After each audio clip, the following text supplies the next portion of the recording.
don't know, I just decided, I guess there's one, two. I'm sorry, what? From one, I met a second one, they were buddies. One from Kansas and the other one from Idaho. And they'd been together for 4 or 5 years, apparently. And I don't know, somehow I said, you know, can you come over with me, I'll give you this, that. And of course they had things to give out, too, Right. candies and things, but I took him in. I remember walking in the back behind our house in the garden. My father was doing some gardening there. He was picking up. Look what I found, Dad. And I brought these guys in, and my father did like to speak English. He had a place in his life where he spoke English, so he could still speak English pretty well. And they were ready to, you know, they'd been on the front line since D-Day, and this is early September. Right.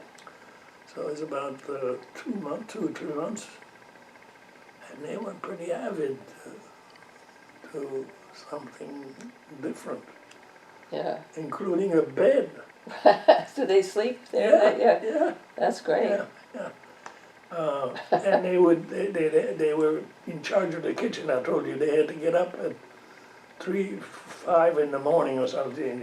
Get back over there to cook for the boys. And so was these two among the three that invited you over? Yeah, they're the two. They're basically the two. Yes. And did you come when you came here? Did you go to one of them then? Oh, absolutely. Yeah. Right Kansas away. or? Yeah. I came over in October of 1947, okay, or 6. Just you, or did your 6, family come? by myself. Left from Antwerp to Galveston, Texas. Who was in Galveston? I don't know. No. They were, okay. So, I left from Antwerp on a Liberty ship. Okay. You remember what they were, maybe? No, that's all right. No, you don't. There's still 1 or 2 in a museum here or there. There's one in New Orleans. They were small boats. They were used to carry troops. A lot of them did United States to Norway and, you know, Right. to try to feed troops against the German. And lost a lot of people, lost a lot of boats. Anyway, from Antwerp to Galveston in 21 days. Is that On an empty Liberty ship with 6 or 7 other passengers whom I didn't get to know somehow. I did make friends with some of the boys on the boat. The captain was a 27-year-old fellow that I remember, and the head engineer was a drunk.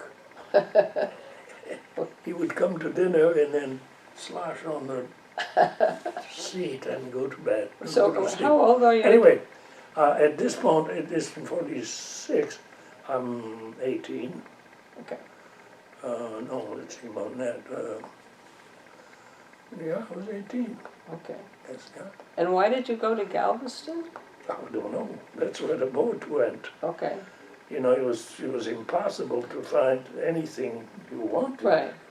But because it says that they invited you and so you came. Yeah. But then did you hook up quickly with one Yeah. of them? Yeah, that's right. I made friends on the boat with the electric guy. Yeah, I forget what he called them. Anyway, he said, "Well, you come to my place." I said to him, "I have to go to." There was a third guy I didn't mention. Right. There was a third man who was from Louisiana. And that was their first destination? Yes, yes. And he was not in the cook's No. outfit. He was in another outfit that came back later during the Battle of the Bulge. Uh-huh. The Germans had pushed some of the Americans back into Right. Belgium.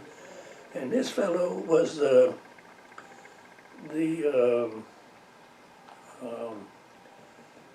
do you call him? He was working with the pastor. He played the organ, Okay. the little organ on the truck. Oh. Little truck, there was a, you know, yeah.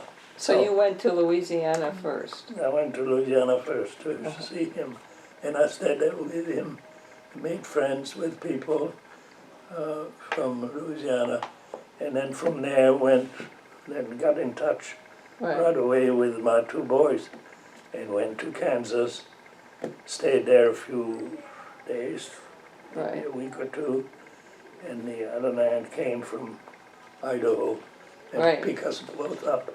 And he took us, he had a car, he had taken his car, and we went back from Kansas to Idaho by way of the South. Okay.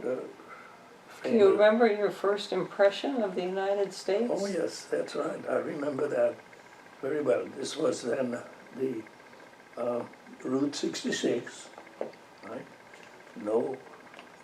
Nothing like roads we have now, you know. No. And I remember one of the fellows would say, oh, look over there, there's electric lights over there in that farm. And that was, he was so proud of the, I forget what it had a name, electrifying the countryside. Another thing was Well, was that a surprise to you though? Was that? It was a surprise to me that, yeah, the surprise was the huge number of oil. Oh, the oil derricks and derricks rigs, up and down. God, still on the forest, the Right. lights, you don't know nothing about it, that thing going on up and down. Right, you know. right. I was fascinated by this kind of stuff. And when you came, let me ask you this, when you came to the United States, did you have an idea of what you wanted to do? No. Or what you wanted to? No. So how did you get from this guy coming from Belgium to, on the strength of these 3 invitations and everything, to becoming a professor of? Yeah, well, yeah. How did that happen? I guess I once decided at one point, after a while, I stayed, from Kansas we went to Idaho, I stayed down a few days. And man there, I wanted something to do, you know, and so on. The man who ran a feed A feed store? store, Yeah. for animals. And he said, well, yeah, you could help me. I said, I don't really know what to do. Oh, he says, maybe we could drive the truck. So, okay, I drove the truck a few days. And the man who ran this place, very nice fellow, and he took me also very nicely, and we had breakfast every morning. And one morning, there was a thing on the window. And he looked and he said, oh, said, a couple of men, he says, I gotta go see. He says, it's you they want to talk to. Oh, I said, yeah, he said. So I go in there, and the guy said, you are not allowed to work here. Oh. You may not be here. You must go back. Go back to Belgium? Yeah. Wow. But you didn't do it? Well, I cried, I suppose, so I begged. And he said, okay, we'll do something. He said, I'll give you a letter that you give to the purser on the ship. When you get your ship to get back, you give the purser this letter, and we'll know that you've left on your own. So we will not start any legal things, yeah. Right. So, but this was like, did you ever give anybody the letter? Yes. I went back to Kansas, where I had been first. Right. Where the fellows in the family there had kind of taken me in. And I had to wait for a ship. You know, in those days. In Kansas, you're waiting for a ship? Yeah, right. It's just amazing. You know, you made a few phone calls. Somebody did. I mean, telephone was nothing like it is today either. And I had made a friend in Louisiana as well, a young man who had been very nice. And I did find that the Likes Brothers was a name of the line, by the way. The shipping line. Yeah. Strictly stuff. When we went over there, those 21 days, it was empty. Right. Going up and down on the Right. water, empty. He had carried stuff over to Europe and back empty and was going to Right. take them back more so. So, yeah, I went back to and waited for the ship, and got on. And this time there were two people. There was one man and I on the And you ship. did go back to? Back to Le Havre this time, I think. Right. It was back to France, but Okay, well, well, wait, anyway, yeah. Your question was. well, the question is here, it says, a visit to one of the men's hometowns led to a bachelor's degree from Kansas State Teachers College in English and Spanish. But now you're back in France, so. Yeah, when I went back, oh yes. When I went back after. And somehow you came back again. Yeah, yes. When I went back, by then, it was about April of the Okay, following year, okay? okay, I had arranged at that point, I had made another acquaintance in Kansas through my interest in Boy Scouting, which we had done quite a bit of during Okay. the war. Away from the Germans, kind of, you know, they didn't like our uniforms and all that, but anyway, it was a doctor. I had, in Kansas, I had the fellow I was staying with, the family, they said, well, we know somebody who is very active in scouting. And this fellow indeed was, I met him, and he said, you want to see the countryside a little bit? He says, I have to make a tour of my troops in Kansas. And he does that, and I go with him, and he says, we're going to have dinner this particular day with a doctor who's very active in scouting, Dr. Meredith.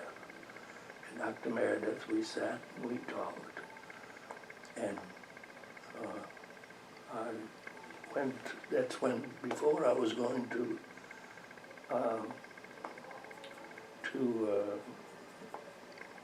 up here. well, wait a minute, this is in Kansas. Yeah, And this was in Kansas. And this is somebody that, The first time I was in Kansas, that's right. And then when we went to Idaho, Idaho is where we went. So in Idaho, I then waited, and that's where I got caught by Right. the immigration. So I went back to Right. Kansas, remade contact with this doctor. right, And he said, that's amazing. He said, I've been asked to be the doctor on the first Jamboree, International Scout Jamboree okay. in Paris. I'm still wondering how this led to a bachelor's degree, though. Yeah, well, okay, I'm coming to Okay. that pretty quick. So he comes over I go back over there in May of 47, and he arrives in June, and somehow we had made contact. I went to France. My parents came with me, met him, because I did say that I was going to go probably to America for good, and they were kind of interested, of course, who I was going to be with and what I was going to do. And so this doctor came, and he met my parents, and apparently they were all happy, and they were happy to bring me Okay, shall we back. have Okay, so we go back to Kansas Okay, with this doctor, and I live with him, and I go to college.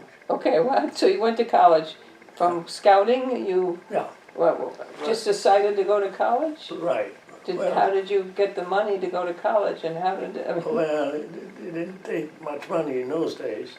okay, so you just decided on your own to go to, This doctor did pay for my. okay, so you had some help, and you went, and then did you right away, I mean, He had not gone to war. He had not gone to war during the war. He had not served because of a medical reason for him. So he took me in.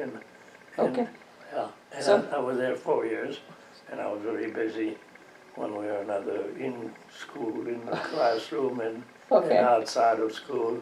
And in the meantime, made contact through the French department there. There was a very good person in that little college, and Yale was the place to go for, okay, okay, for so French. that was my last question, because we're sort of running out of time here, that you Okay. got a bachelor's degree in English and Spanish, and then you show up with a PhD in French, and you're yeah, teaching right, yeah, French and Italian right.